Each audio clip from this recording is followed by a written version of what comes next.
party people. Welcome once again to the Party of One podcast, the actual play RPG podcast where the gaming table is always set for two. I am your host as always, Jeff Stormer. This week on the show, I am joined by my good friend Tyler Robertson for a GM-less game of Monster of the Week.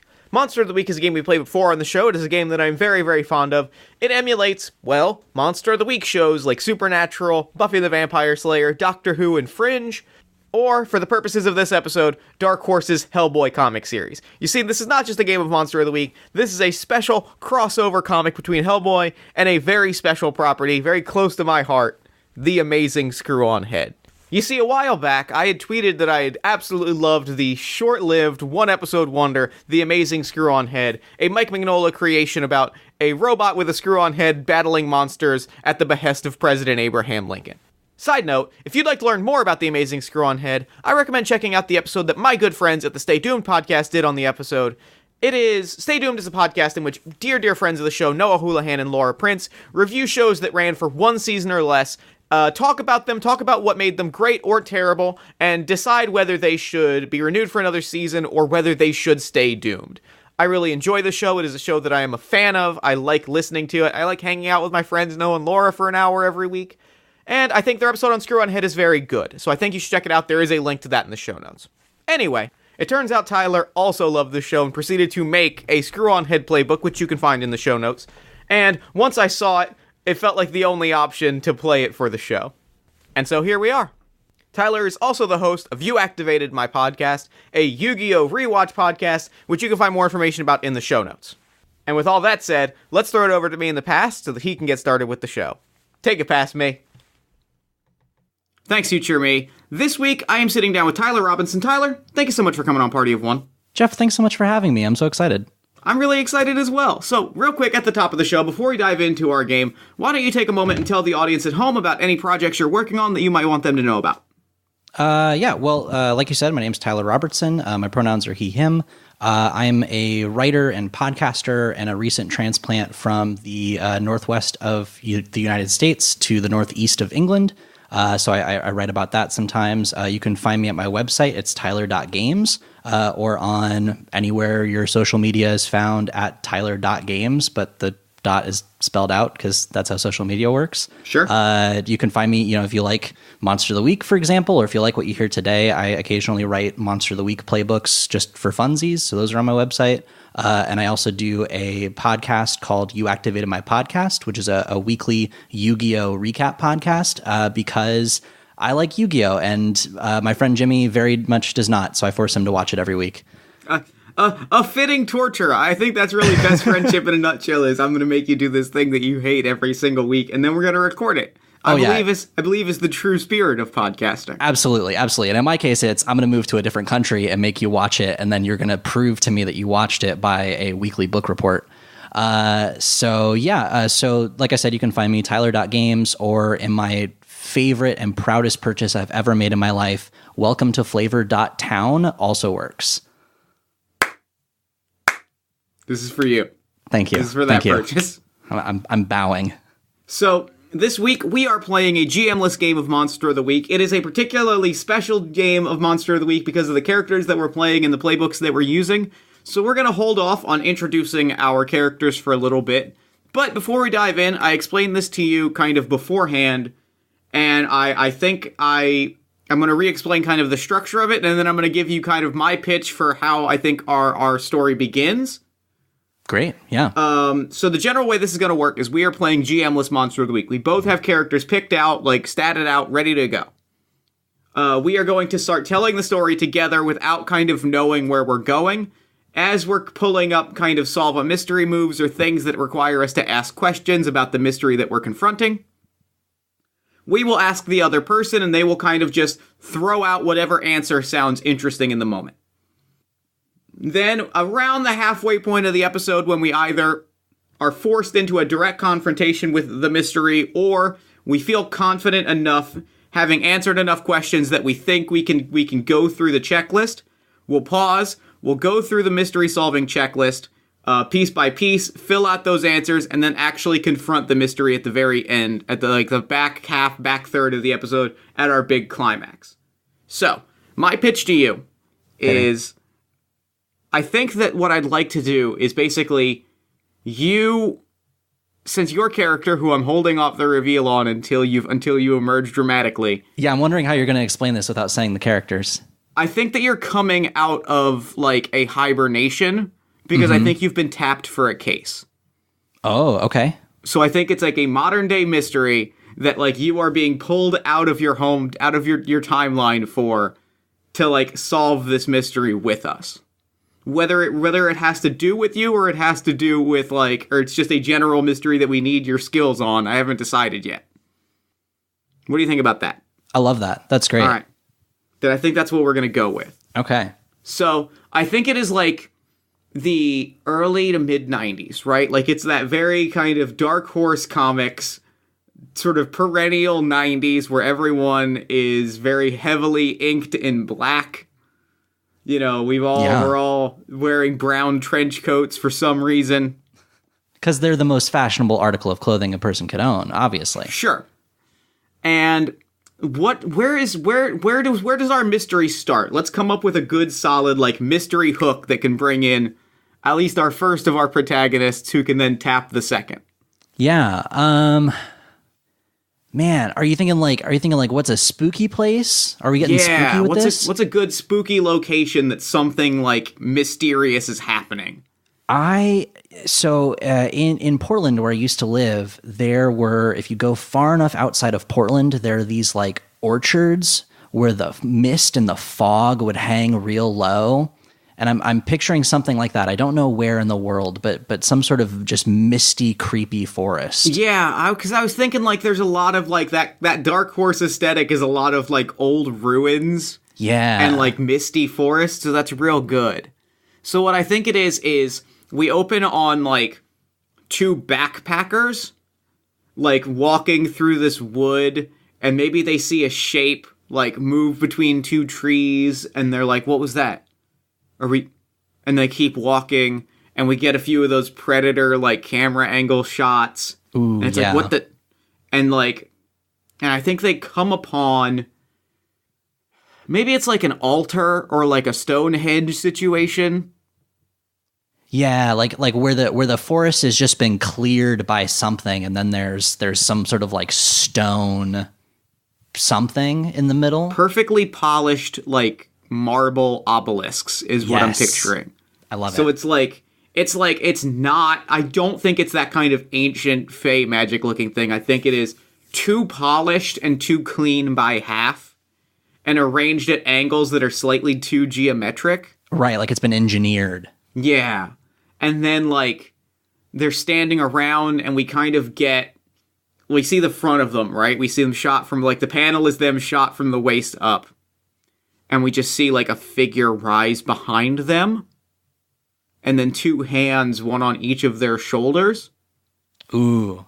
And then and then the rest of the page is just, like, a cut to black panel. Yes, definitely. Now describe the hands for me. What do the hands look like? Because I'm picturing they're not people. Yeah, no, they're definitely not, I think, people. I think there's too many fingers. Yes. Right? And I think they are, like, somewhere between hands and talons. So they're long definitely. and spindly and winding. And I'm definitely picturing this in sort of as you were describing this, like, inky blackness sort of art style where in this style the hands are all shadow. It's just a solid sort of mass of black with too many fingers. Actually, I'm going to add one more detail because I think it's real good and horrifying. I think we get a few shots. Like, I think it's like a page-length spread of, like, these two backpackers, like hikers. I think one of them's got a big stick, you know, big backpacks, real hiker-esque hikers, right? Right. Like the most hikers that have ever been. This is how they identify as people. This is their purpose in life. Yeah. And I think that we see the shadow rise behind them as they're just, like, talking through... I think they're talking through, like, the obelisks like we were. And then we see, like, a yellow eye pop up from the shadow. And then two more. And then two more. And then the hands reach over and grab their shoulders. Shit, that's good. Right? That's really good. I love that. And so then I think is when we get to introduce the first of our two characters. Because I think, like, we have this, and then kind of almost Law and Order style, we cut back to, like, my character just standing around sort of the general area where these, like, people have been reported missing. Yeah. Oh, this is fun. I get to introduce my character now. I'm excited. Oh, man, yeah.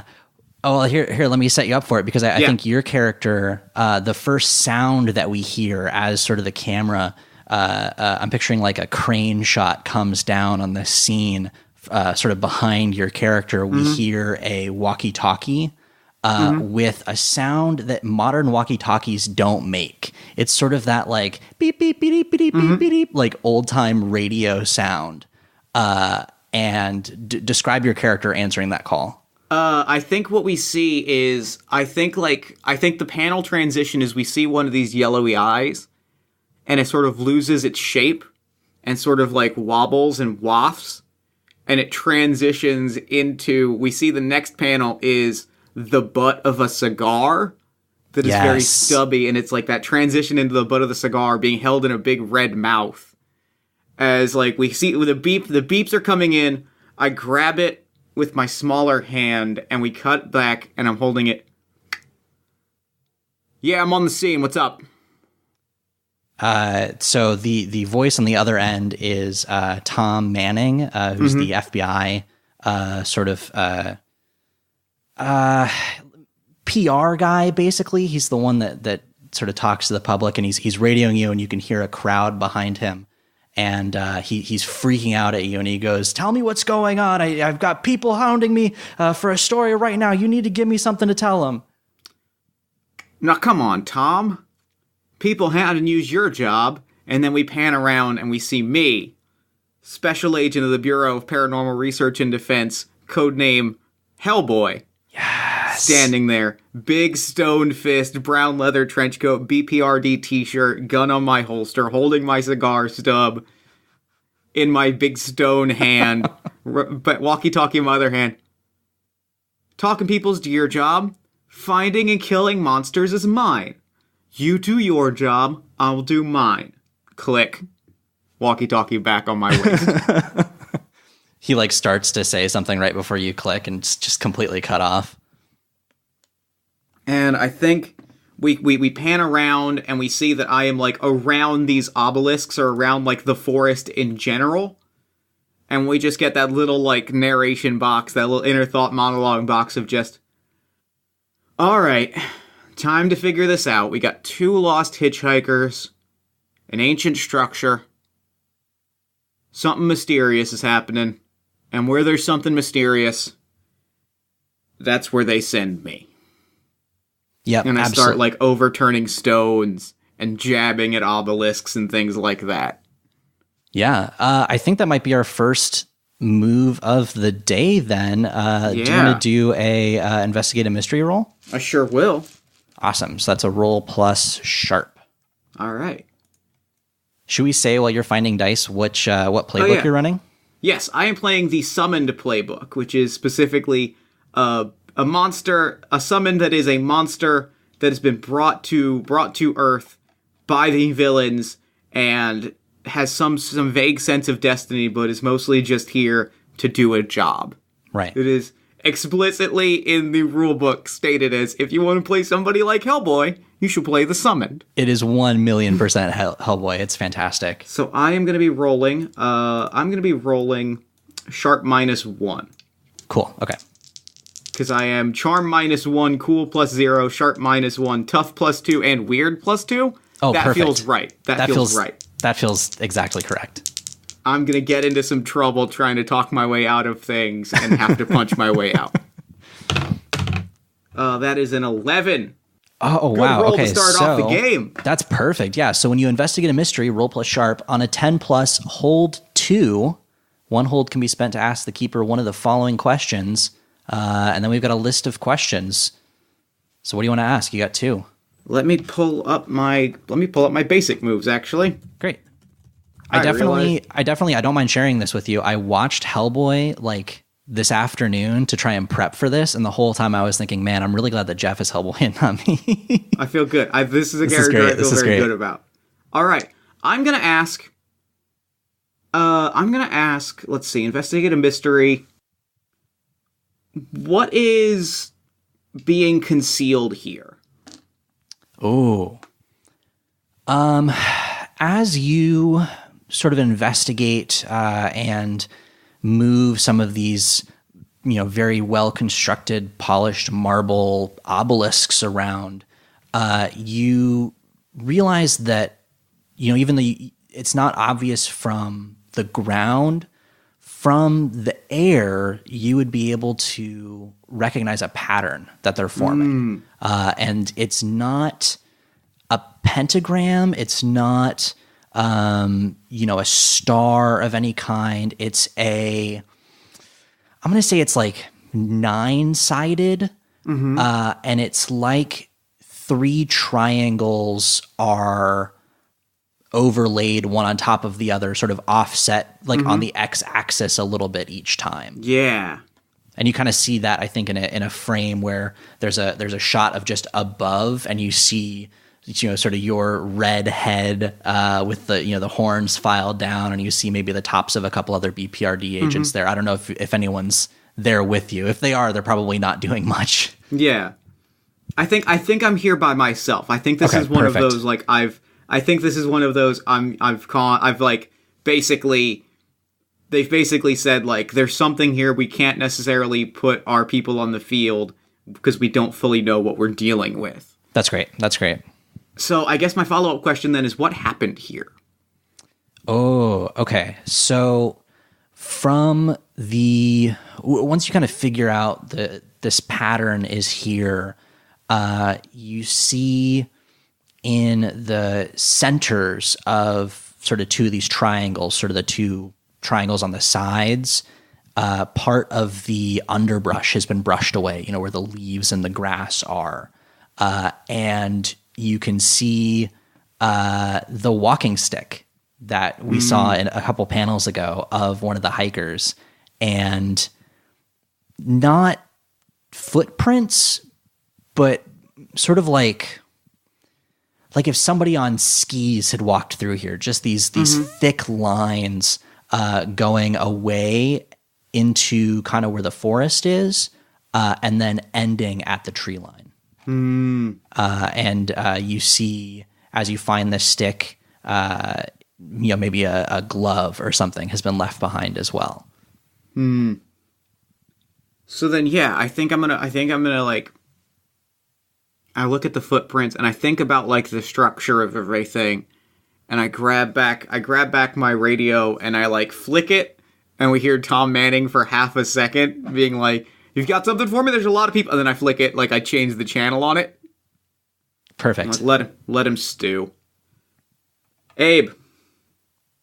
And you hear this sort of underwater voice answer, "Yes, did you find anything?"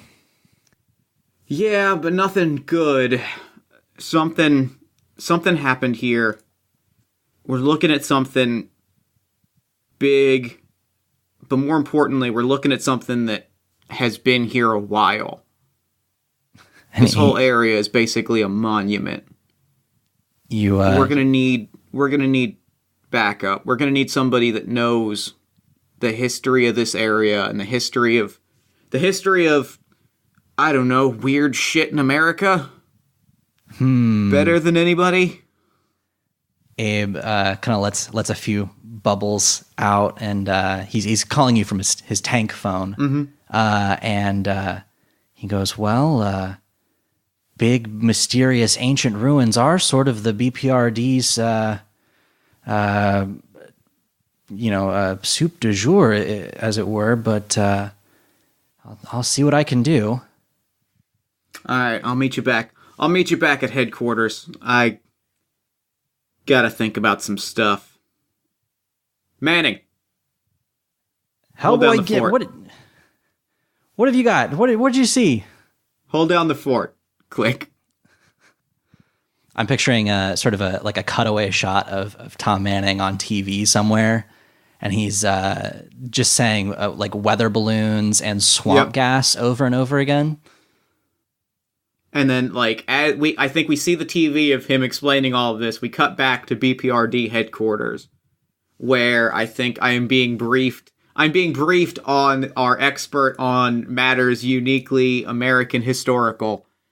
As I'm being informed by agents, right? Like, I'm walking along and they're like, well, unfortunately, this area is, like, prone to these sort of supernatural instances. Whatever we're dealing with is, we're fighting it on its home turf. So we need somebody that can understand the history of this area better than, and honestly, any of our agents or records have. Luckily, we have found just the agent.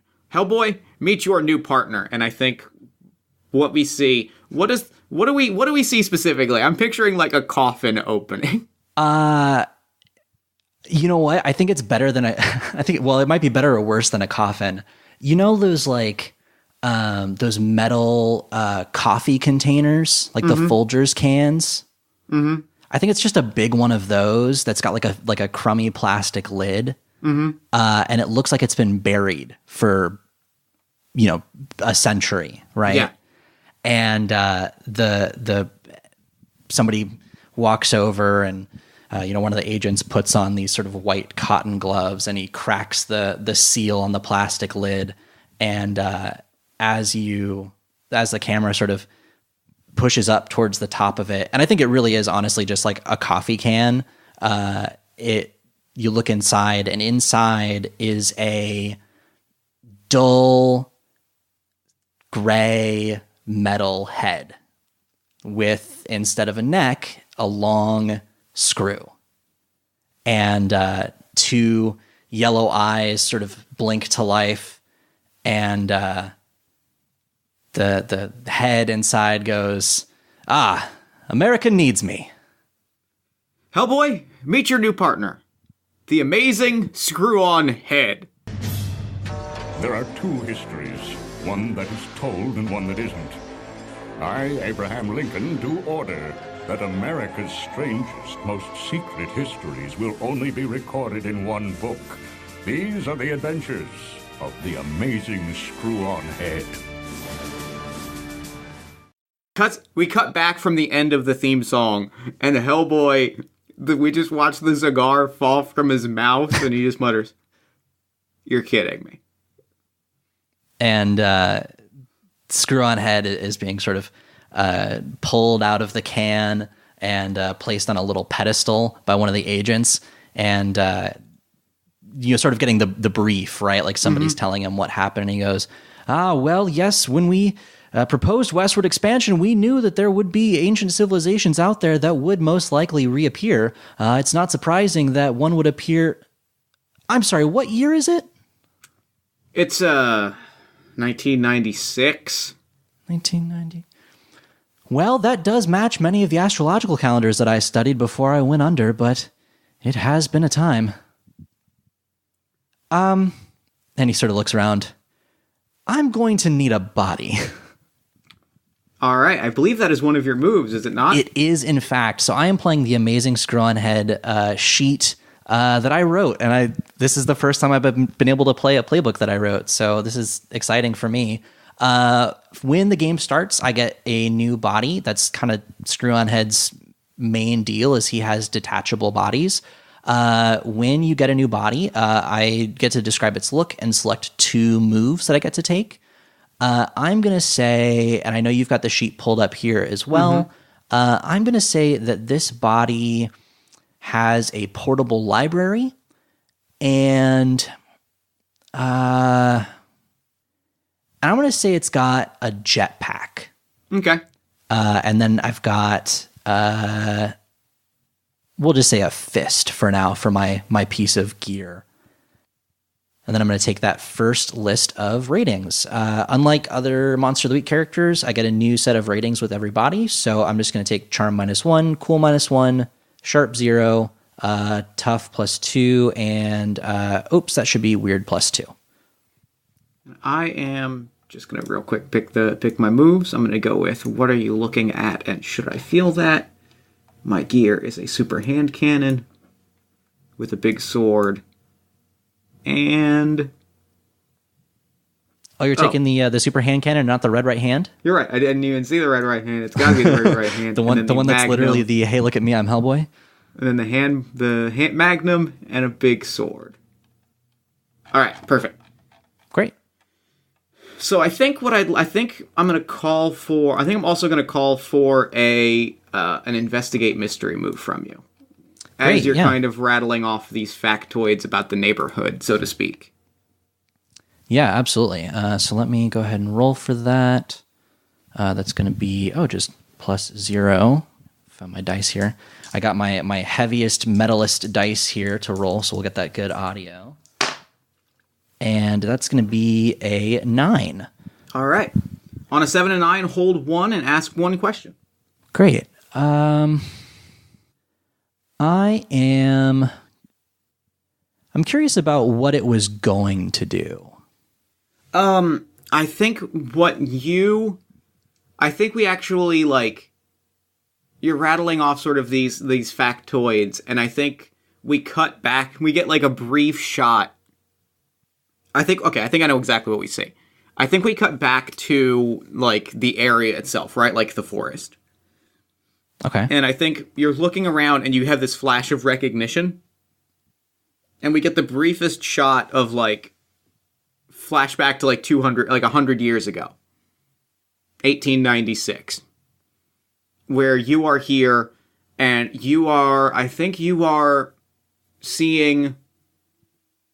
I think it's you, like, punching some shadowy shape. Like, we see it close up, we just see you throwing punches, and then you look up, your eyes go wide, as these obelisks start rising out of the ground.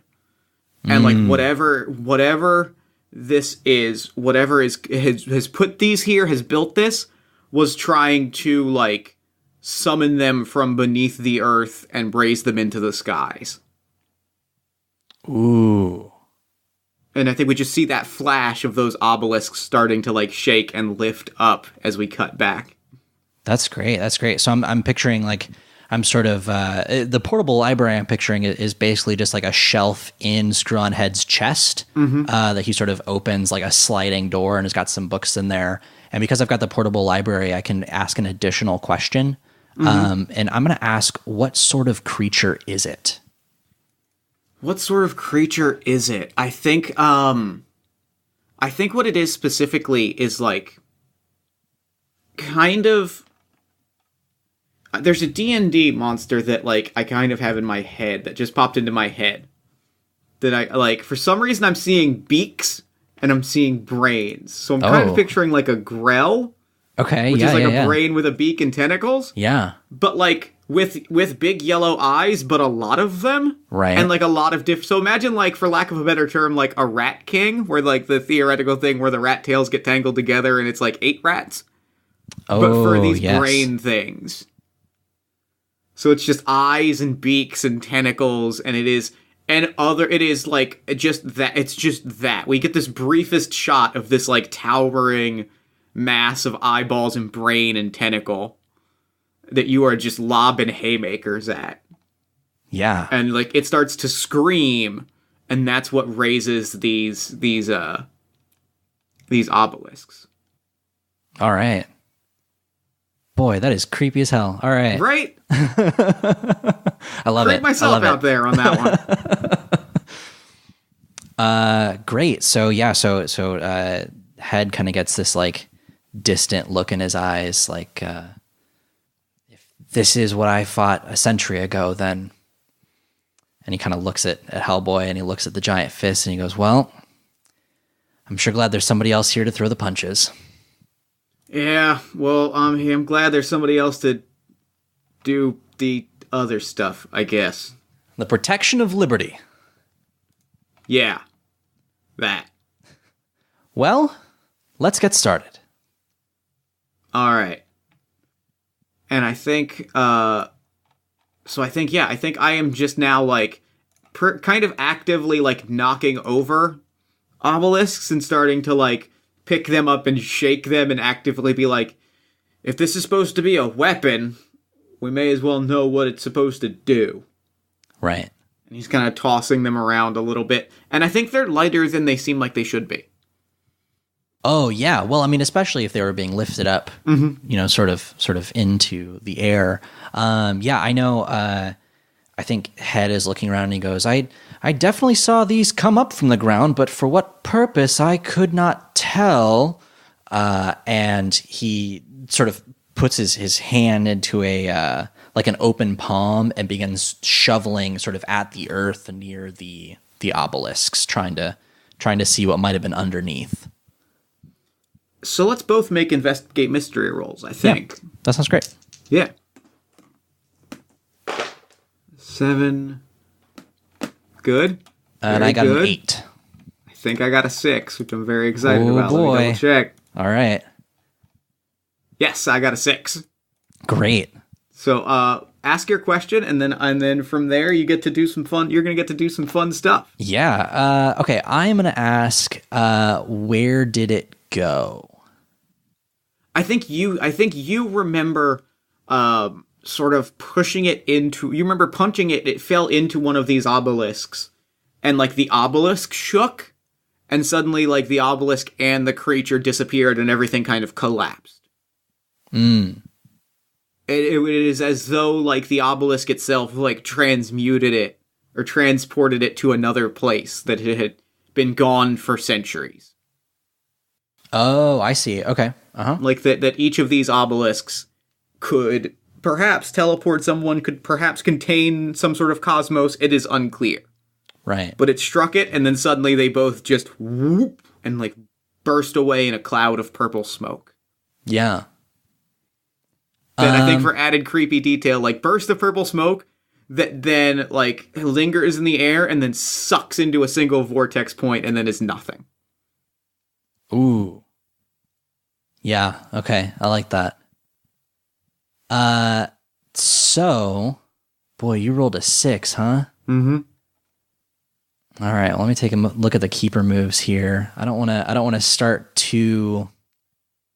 I have an idea for something that would be interesting, but I don't know if it's too hard of a move, if that makes sense. Yeah.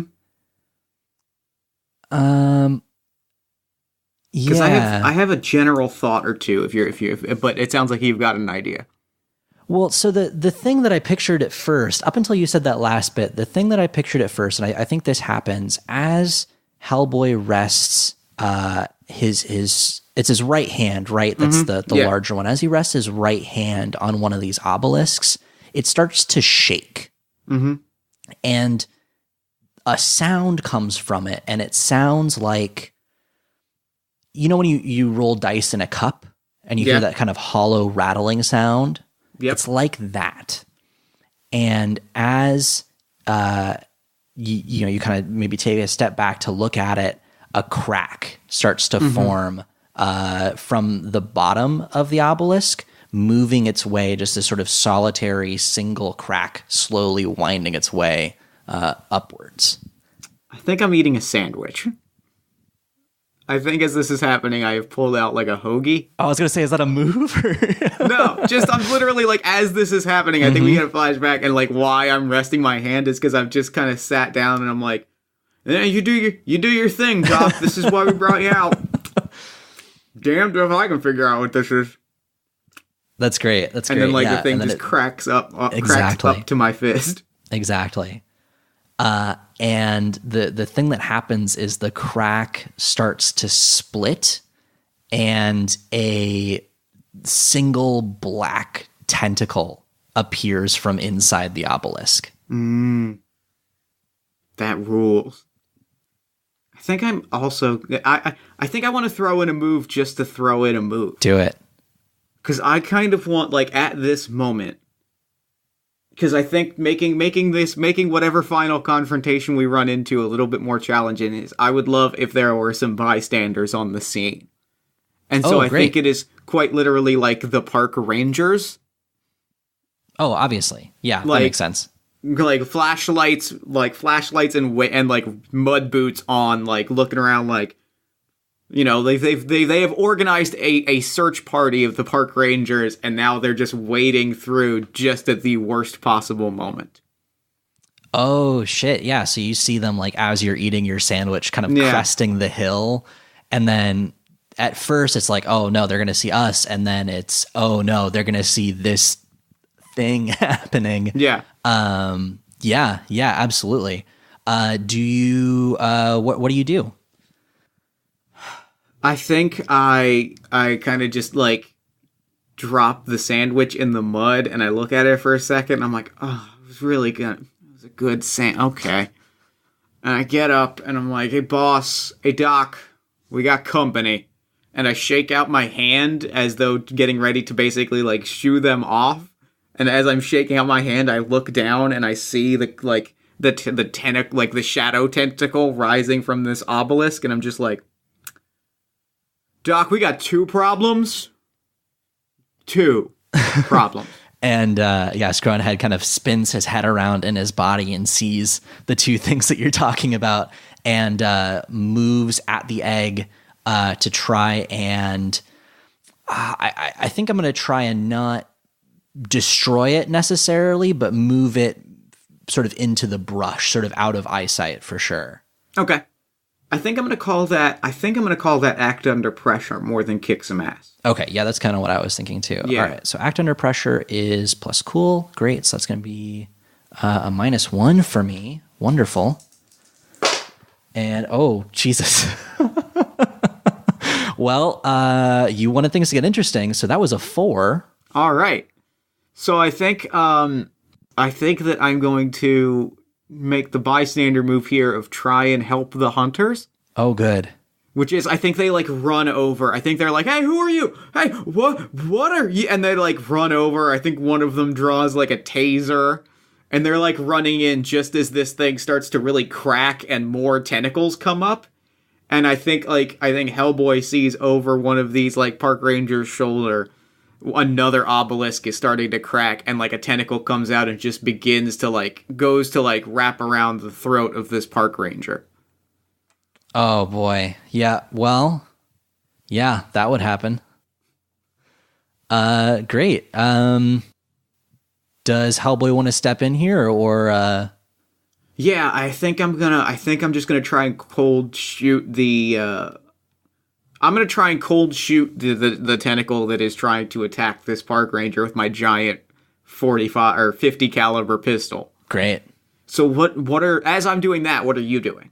I think so. You said another one's opening, and then there's one that's attacking.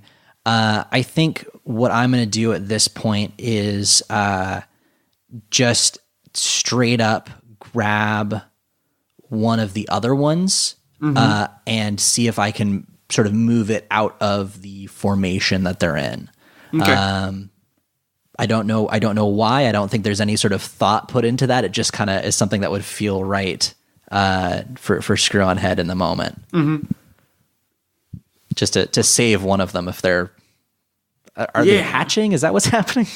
I can't fully tell yet. And this actually... Do we feel like this is the moment that we need to stop and figure out what this thing is? Oh no, I don't think this is the thing. I think this is related to the thing, but I don't think this is the thing. Okay, then yeah, I think I don't think they're hatching so much as they are punching through these things. Oh, yes. Okay. Because I think that the cracks that we're seeing aren't quite like hatch marks where it's like peeling out to let a thing out. They're sort of puncture marks as a thing is punching through it. Something trying to get in or out or both. Yeah, both is good. I don't know. I don't fully get it yet. Don't know how both works, but we'll figure that out. We'll figure it out. So yeah, I'm gonna go ahead and roll to kick some ass. Yep, perfect. And that's with your is that the Magnum or what is that? That's with my Magnum, so that's gonna be a harm of 3. Okay. It's gonna be a harm of 3 plus tough. So that's gonna be a roll of plus 2. 5, 7. All right, so that's a 7 plus. I inflict. We both inflict harm on each other. Great. So I do 3 harm on this thing. Let's just say that I think if we can get these tentacles to 10, or do you think 7 is good? I think 7's good. Well, if we can get it to 7, we have success. Then we blow some of these tentacles away and give us time to make our hasty escape. So we do 3 harm to the tentacle, to the collective group of tentacles, and the tentacles will do some harm to me. Great.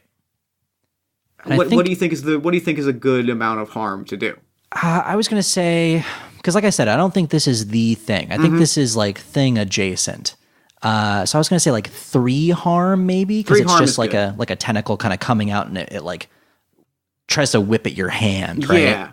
I think it's just cold, like, I think it punches me, for lack of a better term, right? Like, yeah, it balls like clocks up you, yeah. And, like, I go tumbling, but because I've got should I feel that, I think it punches me, and I just hold my chin. Oh, yeah, okay. Is that how we're going to do this? Great! And I put my magnum away, and I ball up my red hand of doom. So I'm going to take 1 harm, and it's going to take 3 harm. Wonderful. And yeah, I can make a note of that here. Great. Yeah, and I think this whole time, I think Head is just kind of looking around and seeing that there are 2 now that have these weird black. I'm picturing them as maybe not being slimy, but having like a slimy sound to them. You know, kind of the just like, yep, like as it sort of flops around in the air.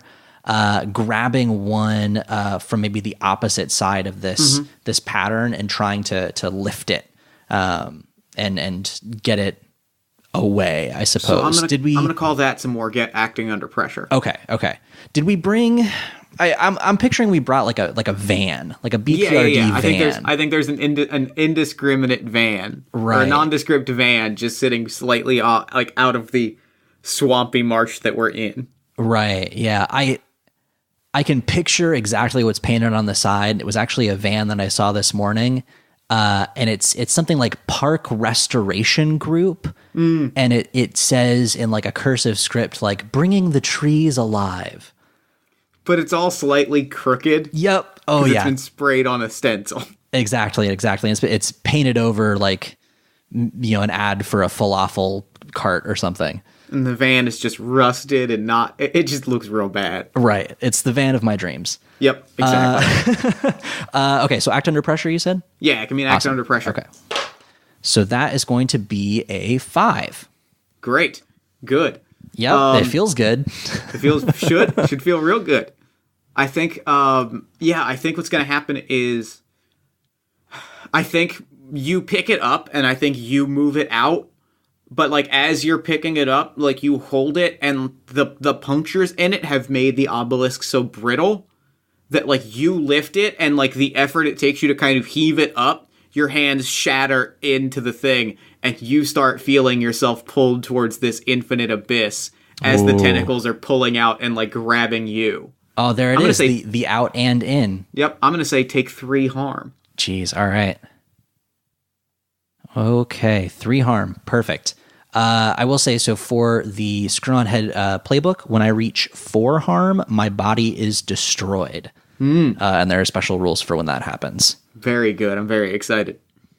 So I am going to, as I am, like, punching this thing, I'm also going to basically, like, try and make my way over towards where the park rangers are and try and, like, get basically throw punches and fight it, but specifically try to fight it so that the tentacles are attacking me and not anyone else as best I can. Okay. So basically, I'm going to try and protect someone here. Yeah. Yep. Perfect. And that's also plus tough. Perfect. So that's 8 on a 7+. I'm going to suffer all of the harm they were going to get. So I'll take 4 harm here. And bump that up down to 2. So I'm going to be at 3 harm. Yeah, that makes sense.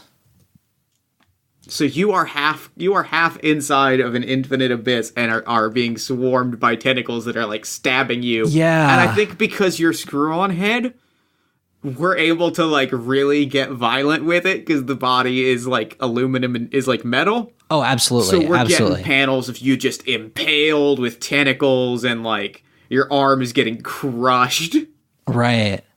Yeah. Oh, yeah. I'm picturing, like, one of his arms is just straight up, like, flattened and like crimped almost. Like if he wanted to, he could bend it sort of either way at 90 degrees. And that's actually probably what's happened, is one of the arms is just now at 90 degrees, like right through the forearm. Yeah, I think also being Screw on Head, like having this thing happen, he's used to having like weird stuff happen to him. So it's not really like a panic inducing situation. I think what he's going to do is kind of, as this thing, this tentacle, this void mass is devouring his body, he's going to study it and try to figure out how to hurt it best, or maybe figure out what its purpose is. Yeah, I love that. So I'm going to read a bad situation, if that sounds good to you. Yeah, that sounds great. So that's plus sharp. And I got to remember what I picked for sharp now. Okay, sharp's just 0, so that's great. Oh, geez. Maybe I got to grab new dice, man. I don't know. That was a 3. Okay. Well, this is good, because actually I know exactly what I want to happen here. Oh, good. Okay. I don't think that's you're kind of the going fun to thing suffer about any GM-less. harm. Oh, great. GM-less is really great, because it's a bad roll for one of us might be a good roll for the other.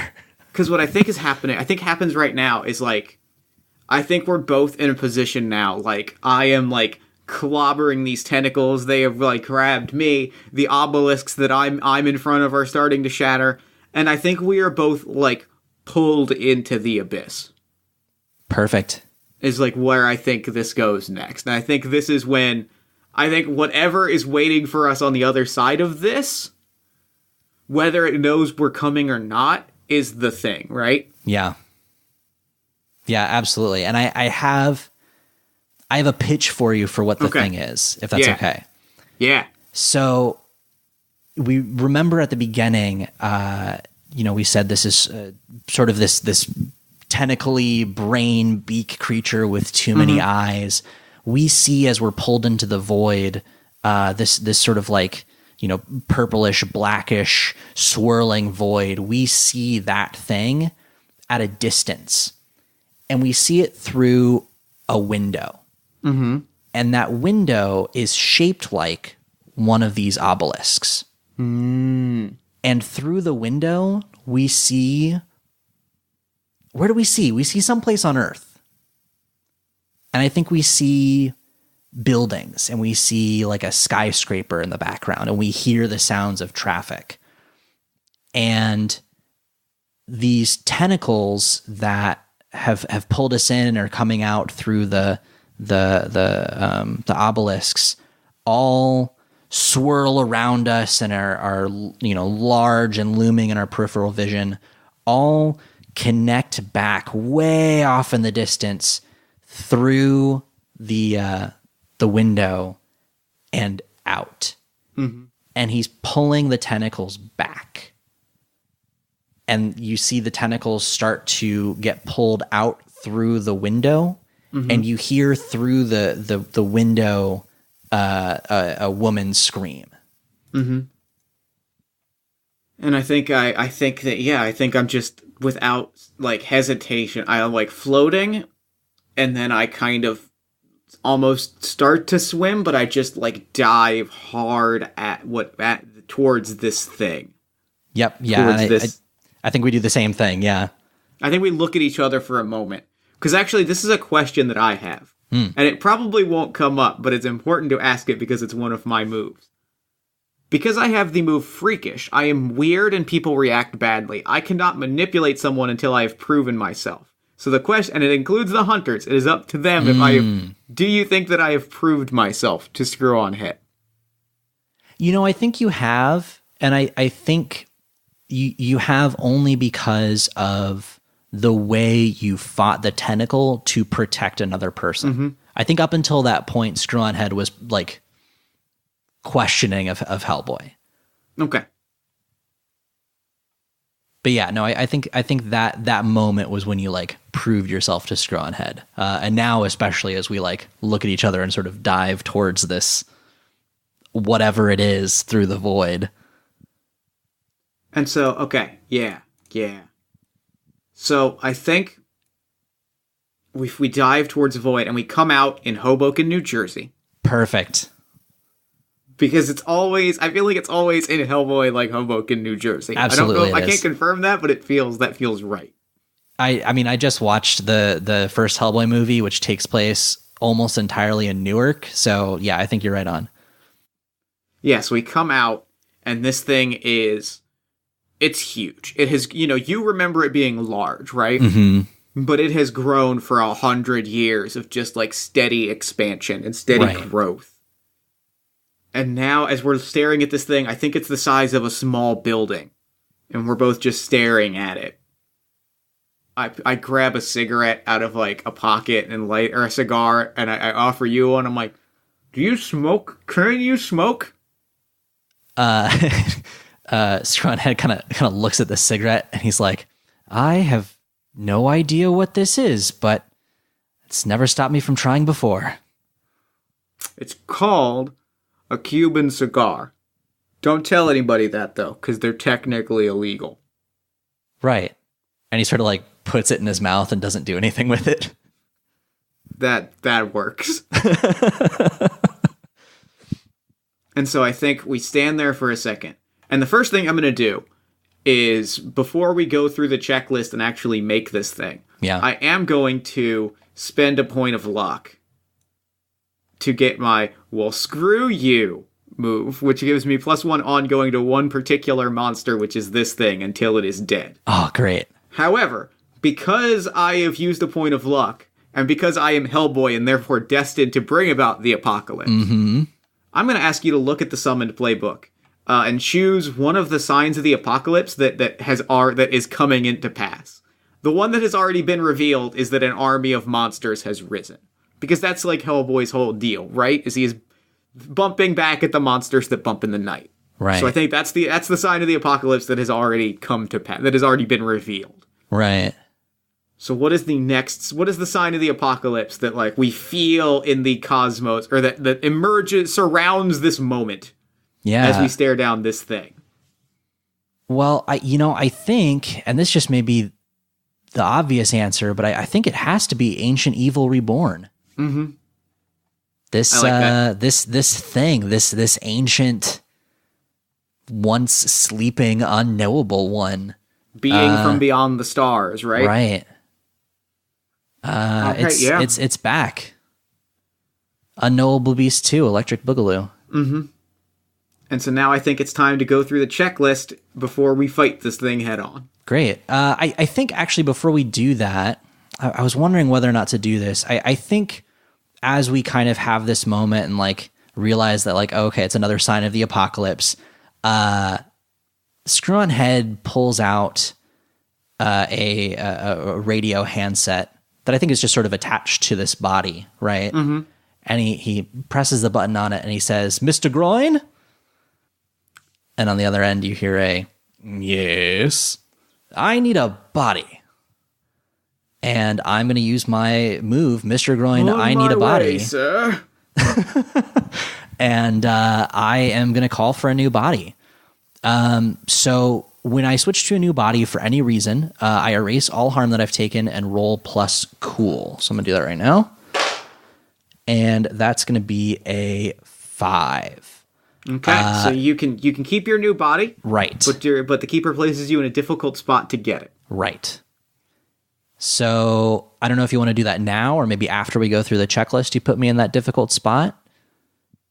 Yeah, I think the difficult spot is going to be that like a tiny little car comes like puttering up remarkably fast, and I think it has a little BPRD on the side. And like, a gray-haired old man kind of clambers out and goes to the trunk, and this thing starts like thrashing around it. So you've basically got to like get to Mr. Groin to keep him safe. And Hellboy looks off and is like, "Is that Roy? Oh, hello, Agent Hellboy. You see, my family is enacted a centuries-long oath to protect Screw-on-Head. We figured the BPRD was the safest place to do that." Huh. All right. That ain't the weirdest thing I've seen today. Well, yeah, fair. And I think, just so I can say it now, I think this new body is heavily armored and has self-destruct. Mm-hmm. All right. And a sword, because why not? Sure. No, let's make it a cannon. Cannon feels good. Yeah. All right. Well, shall we go through this checklist here? Let's go through make a this monster. checklist. So, we've got our basic concept, I think. Yeah, we've got our basic concept. We know what this thing is, and at least the start of kind of like all of it, right? Yeah, I think so. We've at least got the motifs of what it is. So then I think the first major question to ask then is, what type of thing is this? Is it a beast, a breeder, a collector, a destroyer, a devourer, an executioner, a queen, a sorcerer, a tempter, a torturer, or a trickster? Or a parasite. I think I said parasite or not. I'm not sure. I said it now, though. Yeah. Is there one of these that you're leaning towards? I'm kind of torn between a couple. Queen, devourer, or destroyer. Like, this feels like a big entity. Yeah. I was kind of feeling destroyer, I think. I think so. Cool. Okay, so destroyer, whose motivation is to bring about the end of the world. Yep. All right. Does it have a name? Oh, that's a good question. What's a cool name? I mean, you know, all the like Cthulhu-esque unknowable ones have names that are sort of just random, you know, syllables or an unlikely assortment of vowels. What about Zorquad? I love Zorquad. Zorquad, the thing that was Zorquad, when all things were not. Yes. Oh, I love that. Yep. Zorquad, the thing that was from when all things were not. And I think we get that. Sorry, go ahead. I think we get that name in a radio call from Abe Sapien. So, like, in the comic book panel, it's sort of a small, like, gray box coming from, like, Hellboy's hip, right? And we both kind of hear that, and I'm like, well, crap. And I think we get that great thing, and it's like, well, good news, my friends. I have found some information on that seems to match the modus operandi of the creature that we are engaging. It seems to be, and then we get a full-page spread of this thing with all of its beaks and yellow eyes and tentacles thrashing, and it's holding cars, and it just says in big letters around it, Zorquad, the thing that was from when all things were not. And we just cut back to the two of us looking up like, thanks, Abe. Scrawhead's like, well, I certainly wasn't going to call it Alfred. Yeah. I was gonna call it piece of... Can I swear in front of you? Is that a thing? I have been alive for, and he counts on his fingers, roughly 500 years now, so I suppose, if you must. I was gonna call it piece of shit, but I guess Zorquad works too. Well, when facing one's enemy, it is best to know them, as Sun Tzu would say. Yeah, sure. So, what if we know it's got tentacles? Mm-hmm. Does it have any other supernatural powers that we want to kind of throw at it? I think it's got these obelisks which are floating around it and are windows to other times and places in the cosmos. Yes, definitely. Yeah, into and out of other places. So I think at this point too, like, we saw this when it was, you know, first fighting Strawn Head, but I think now that it's at the height of its power, these obelisks are just floating around, right? They're not stationary. They're running into the sides of buildings. They're scraping along the ground. They're sort of orbiting Zarquat at all sorts of heights and, you know, radii. Mm-hmm. So yeah, and I think that's the main thing, right? Is it can pull things from other places. I think is the main, and it can kind of just basically, because that gives it a lot of cool opportunities to do things. Yeah. Does it have a weakness? I have a thought. Okay. But if you have a thought, I want to hear it. Well, my first thought was the obelisks themselves, when they're used, they're destroyed. Okay. So there's a finite number of them. Yeah. And I'm going to say it's like, what do you think? Like a dozen, like 2 dozen? Yeah. I think a dozen is good. A dozen sounds nice. And I think what I want its weakness to be is that it wants to destroy the world. So I think what it is it wants to basically make it such that no things are, right? Because it is from a time before there were things. So it basically it was therefore the only thing. And I think it wants to go back to that. So it is trying to destroy all things so that it can render the universe lifeless. Yeah. And so I think the only way I think its weakness has to be that it exists in this space, that it existed in this space between worlds, this nothing space where it could sleep. Right. Yeah. And it's sort of atrophied there in a way. It had nothing to feed on. So it became the smaller version that Head would have seen previously. Yeah. And that's why that's also why it just laid there growing for 100 years was it found itself in a place where there were no things, so it just slept. It was at peace. So I think if we can get it to collide with those in the same way that Screw on Head did, if we can get it to collide with those obelisks, it gives us an opportunity to put it back to sleep. Okay. Yeah. I think it does probably 4 to 5 harm. And the range will vary. That sounds right, yeah. And let's go ahead and also give it 2 armor, because this thing is huge. Yeah, it's massive. We'll go with 1. I think we'll go with 1 armor and maybe 10 harm. Oh, like harm capacity? Yeah. Yeah, that makes sense. Okay. And then I don't think we need to worry about like any custom moves or anything, because we'll kind of just wing that stuff. Yeah. So that's our monster. Great. This is the thing in front of us. We know what it's capable of now. So what do you do?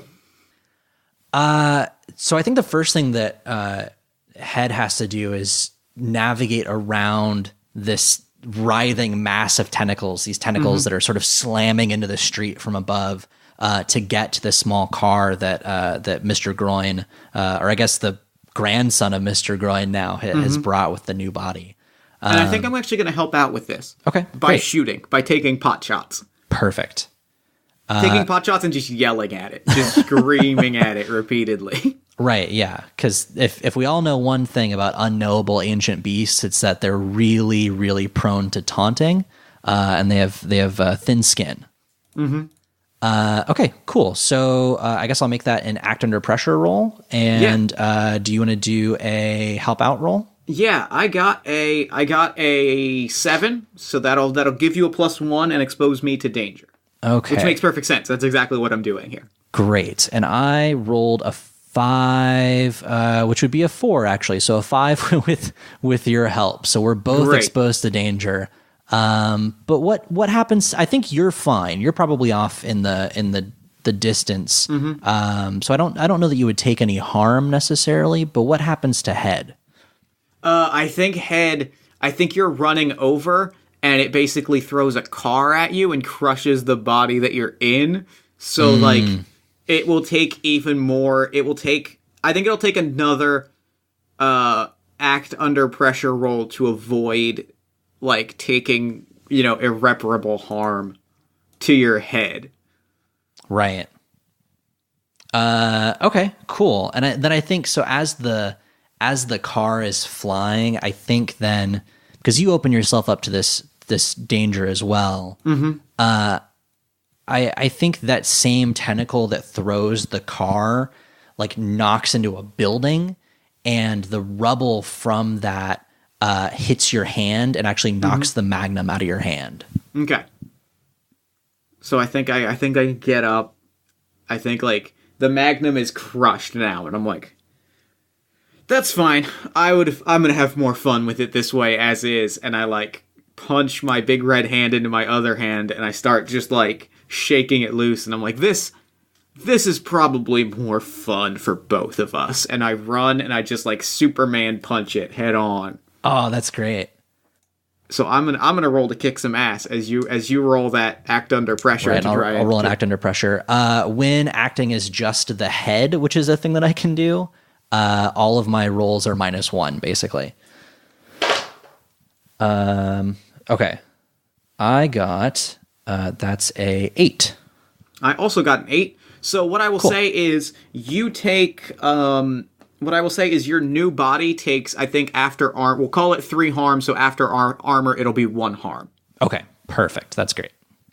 And I think that your car is destroyed and Groin is not allowed to provide any help for us. Yeah, that's fair. That's fair. I think Mr. Groin is kind of sidelined, tries to run for cover as all this is happening. Mm-hmm. And you rolled an 8 as well. Is that right? So I will do. So we will each do harm to each other. Perfect. So my red hand does. It does like 3 harm. Does 3 harm. That's great. And I believe it is also going to do, did we say 3 or 4 harm to me? I think we said 4. All right, so I'll take 2 harm because of my armor, which puts me at 4 harm. Okay. Yeah, so you are kind of like, oh, well, what part of it are you aiming for when you do that punch? Like, are you going straight for a tentacle, or are you trying for a beak? Or I think I'm trying for a beak, and I think I just crush it under my hand. Yeah. And then the harm that you take then, is actually another beak. Mm-hmm. Sort of like as you crush this one, I'm picturing the sort of central mass of this having like a stomach-like quality, where as you kind of poke in, it bends around you, and another beak kind of comes from the side and jabs you in the other arm. Yeah. Great. And then I kind of pop my head out of my body as it's crumpled and destroyed behind me, and pop into this new sort of, bigger body for certain. It's sort of barrel-shaped. It's got a really big torso that has a central hole in the middle, and then I think instead of hands or legs, I think it's got like 4 sort of like pincer legs almost, and it's a quadruped. Mm-hmm. And got maybe 2 like stick arms as well. Yeah. And that kind of like scuttles out from the back of the now crushed car. And so I think, yeah. So what do you do now? You're in your armor. You're in your new body. I think now I'm going to try and locate one of the obelisks and sort of catch it in its course and redirect it towards the monster. Mm-hmm. Like throw it at it. Beautiful. So give me that kick. That sounds like a kick ass to me. I think it does. Yeah. I'm picturing like seeing one of these sort of in its orbit and trying to intercept it like catching a football almost, but it's a really big football. Yeah. So that is let me check my stats here for the new body.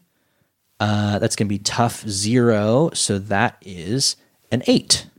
8. All right. You're going to take 4 harm, so that's going to be 2 harm. Going to be 2, yeah.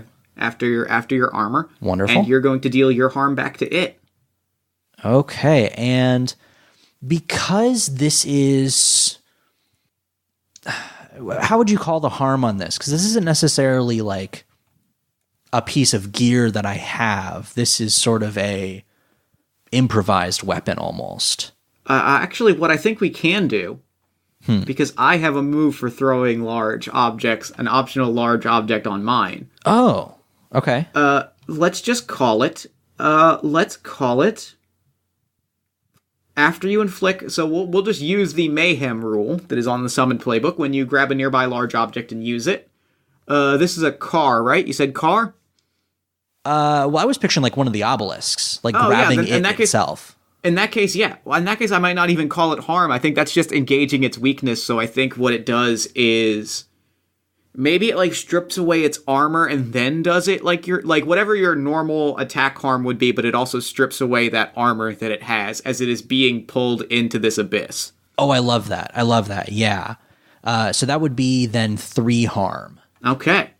Great. And I think kind of what we see is, I feel like, Scrawnyhead has to kind of like jump to catch this marble obelisk that's coming in, grab it with his 2 little stick arms, and then spin sort of mid-air, and it keeps its same height. It keeps its same sort of trajectory from earlier, but just redirected towards the sort of central mass of the monster. Beautiful. I love it. And as that is happening, I am just punching through beak after beak. I'm going to go ahead and kick ass. Yeah, do it. 5. Oh, that's beautiful. That's a 13. Wow. All right. Let's see what happens on a 12 plus on kick ass. So on a 12 plus, you get like something extra, don't you? You get, on a 10 plus, choose one extra effect. On a 12 plus, instead, pick an enhanced effect. So let's see. I'm going to suffer no harm at all, as I am already unstable, and so I'm already going to be getting pretty beat up. Perfect. So I'm going to deal it my 3 harm and suffer no harm in response. Great. And I think whatever, if you don't do anything next, I'm going to take if your thing doesn't completely put it away now, I'm going to take another point of harm as my wounds are continuing to worsen. Oh, okay. All right. So I think then what I do next is, now that I've successfully like thrown something at it, I don't know that there would be another. I don't think it's as interesting for there to just be another one of those like set up perfectly. So I think what happens is while looking around for sort of another thing to throw at it, Strawnhead decides to fire the cannon that's in his chest, and just straight at like a beak, somewhere above Hellboy's head. Yeah. So I'm going to roll. I think that's going to be another kick some ass. I think so. And that's going to be a 5. All right. So I think I'm going to mark the point of harm. Okay. I'm definitely marking a point of harm here. Where are you at harm-wise now? Are you at 5? I'm at 5 harm. Okay. Oof. I'm closing in. I think we see that there's just a big beak like in my side, and like black blood is just oozing out of it. And I'm just like, I think I am going to, I think I'm starting to like fade out, right? And I think that I see something. I just like, yep, I know exactly I think I know what I'd like to do here. Yeah, go for it. I think I am fading out, like my vision is blurring. And I'm going to yell to Screw On Head and say, I need give it one good push and then get the hell out of here. As I start like elbowing it with my big red hand to try and push it back towards another one of these obelisks. And I am going to mark another point of luck, another sign of the apocalypse.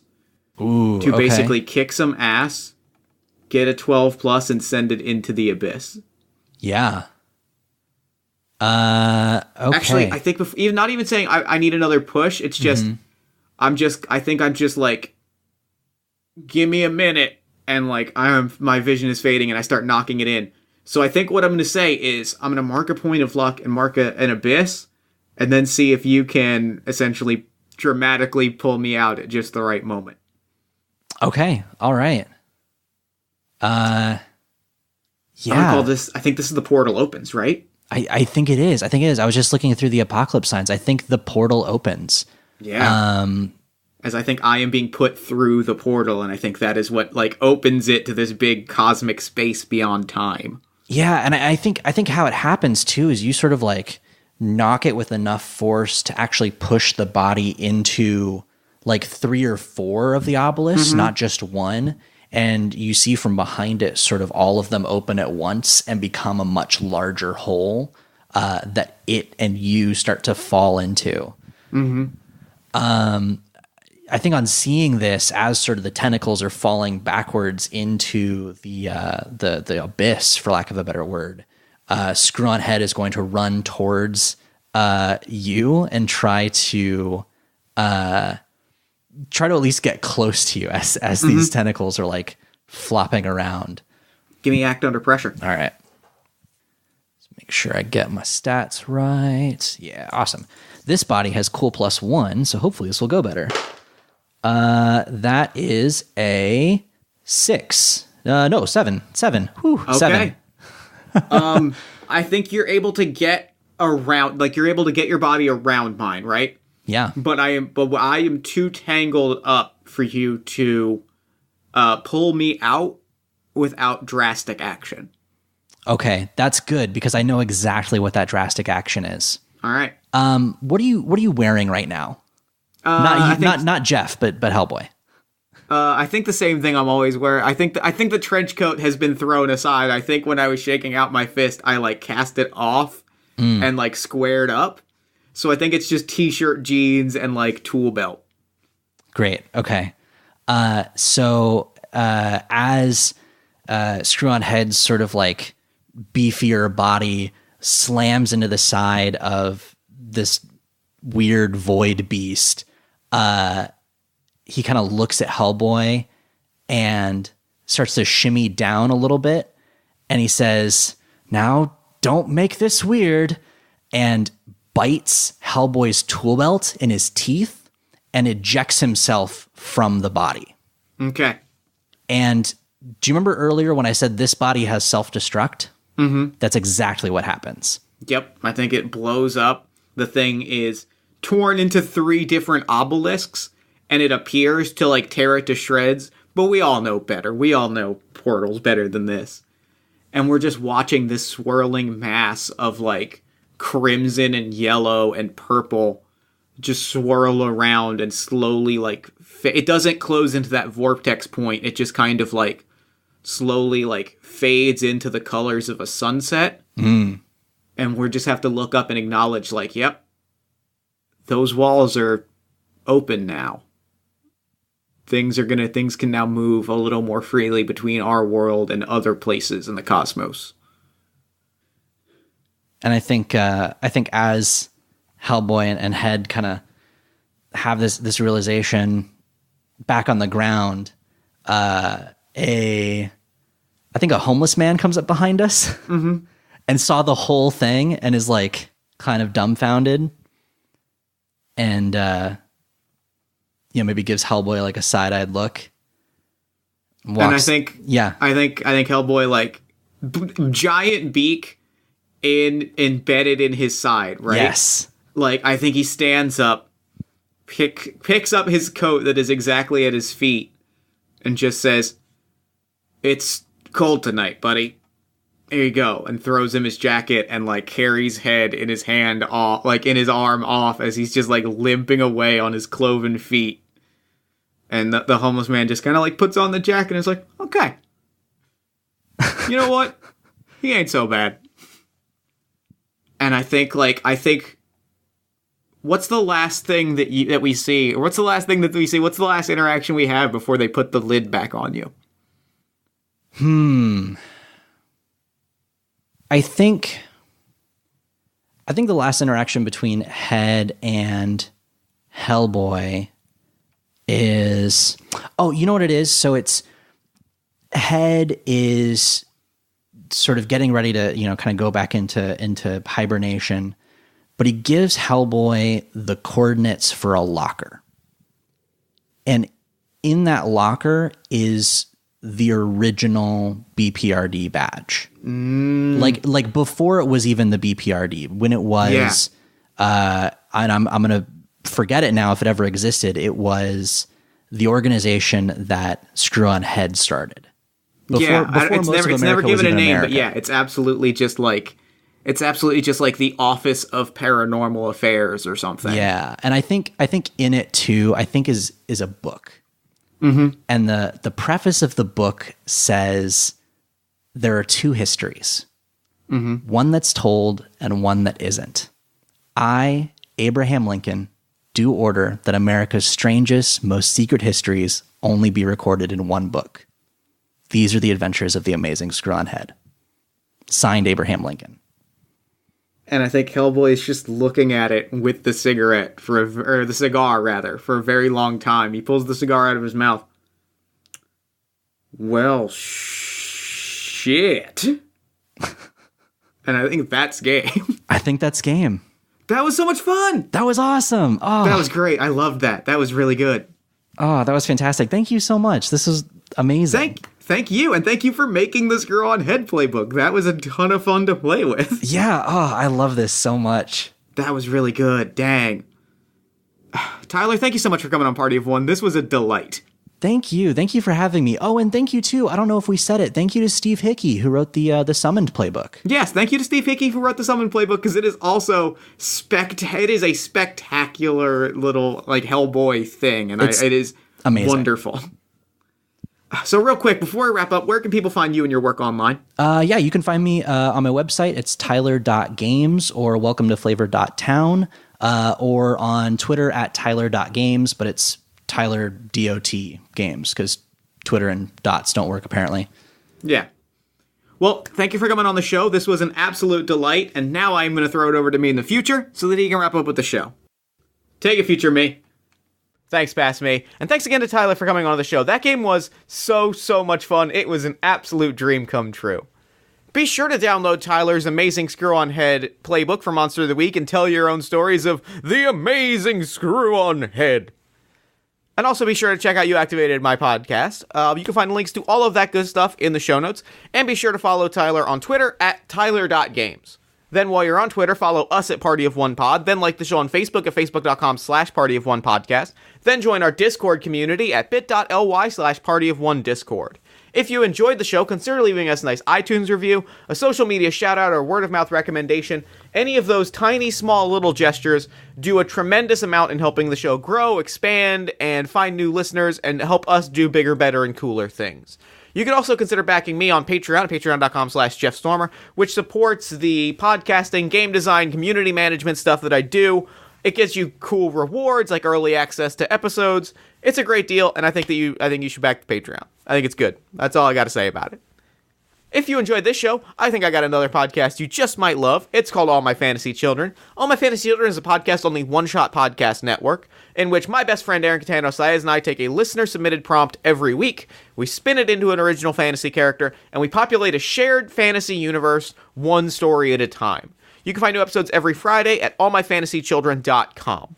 Party of One is produced and edited, as always, by Jeff Stormer and Chen Frank. All music for the show comes from the song Infinite Lives by Mega Ran featuring the D&D Sluggers. A special thank you to Mike Mignola for creating these characters that I hold so near and dear to my heart. I really love Hellboy, and I really love the amazing Screw-On-Head. If you'd like to inquire about advertising rates or about coming onto the show as a guest, you can shoot me an email at partyofonepodcast@gmail.com. And that's it for me. Until next time, thank you so much for listening. Remember to fight the forces of fascism every single day. Remember that self-love and self-care are radical and defiant acts of resistance, and as always, party on, everybody.